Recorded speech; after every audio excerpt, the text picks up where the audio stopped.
ఇప్పుడు దేవుని వాక్య ప్రకారంగా దేవుడు మాట్లాడుతున్నప్పుడు సమూయేలు చక్కగా విన్నాడు.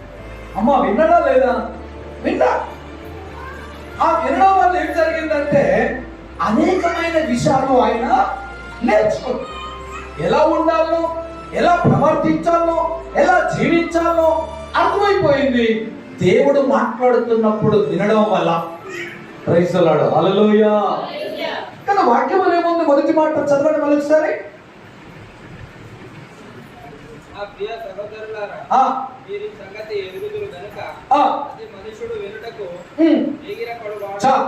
ఏం చేయటకు వేగిరపడాలంట? వినుటకు. ఏం చేయడానికంట? వినడానికి జాగ్రత్తగా ఉండ. ఇప్పుడు వాక్యం విత్తబడుతుంది మనందరికి, నాకు, మీకు, మనందరికి. ఇప్పుడు మనం ఎలా వినాలి వాక్యాన్ని? చాలా జాగ్రత్తగా వినాలి. ఏ ఒక్కటి కూడా పోకుండా అంత జాగ్రత్తగా మనం దేవుని వాక్యాన్ని వినే విషయంలో వేగిరపడాలని, సిద్ధపడాలి దేవుని వాక్యం వినడానికి కదా.